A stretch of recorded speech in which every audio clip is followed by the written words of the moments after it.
पुढची एक हटके अशी बातमी आहे बांगलादेशमधून। ईदच्या पार्श्वभूमीवरती 700 किलो वजनाचा रेडा सध्या चर्चेत आलाय आणि या रेड्याच्या डोक्यावरच्या फिकट केसांची रचना ही अमेरिकेचे राष्ट्राध्यक्ष डोनाल्ड ट्रम्प यांच्या हेअरस्टाईल सारखी असल्याचं बोललं जात आहे आणि त्यामुळे या रेड्याला डोनाल्ड ट्रम्प असं टोपण नावही देण्यात आलंय। नारायणगंज मधल्या शेतामध्ये वाढवण्यात आलेल्या या रेड्याने प्रचंड आकार आणि हटक्या लुकने सगळ्यांचं लक्ष वेधून घेतलं।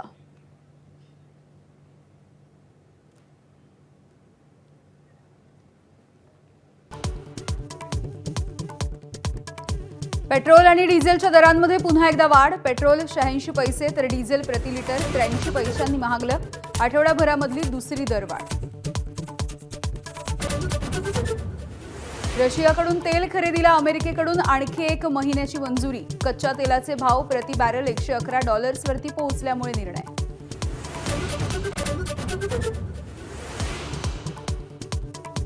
मुंबईत पावाची लादी महागली। प्रति लादी 5 रुपयांची वाढ।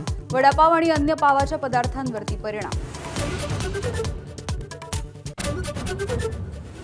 शेतकरी कर्जमाफीला आचारसंहितेचा ब्रेक। विधान परिषद निवडणुकीची आचारसंहिता सोमवारपासून लागू। मतदान झाल्यास 25 जून पर्यंत राहणार आचारसंहिता तर 20 जून पूर्वी कर्जमाफी देण्याचं सरकारचं आश्वासन। नवी मुंबई विमानतळाच्या नामकरणाच्या संदर्भातली याचिका सुप्रीम कोर्टाने फेटाळली। विमानतळाला नाव देणं हे राज्य आणि केंद्र सरकारचं काम, त्यांच्याकडे जा असा याचिकाकर्त्यांना सल्ला।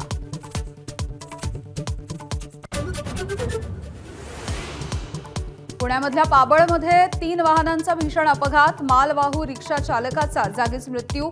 महिला देखील गंभीररीत्या जखमी। अपघाताची दुर्घटना सीसीटीव्हीमध्ये कैद। पुण्यातील सावित्रीबाई फुले पुणे विद्यापीठामध्ये इंजिनिअरिंगच्या विद्यार्थ्यांचं आंदोलन। कॅरियॉनच्या मागणीसाठी विद्यार्थी पुन्हा एकदा आक्रमक।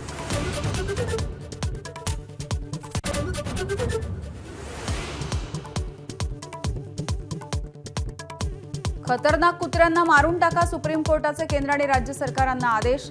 लोकांची सुरक्षा महत्त्वाची, आदेश न ऐकणाऱ्या अधिकाऱ्यांवरती खटले चालवा असेही निर्देश। एबीपी माझा, उघडा डोळे बघा नीट।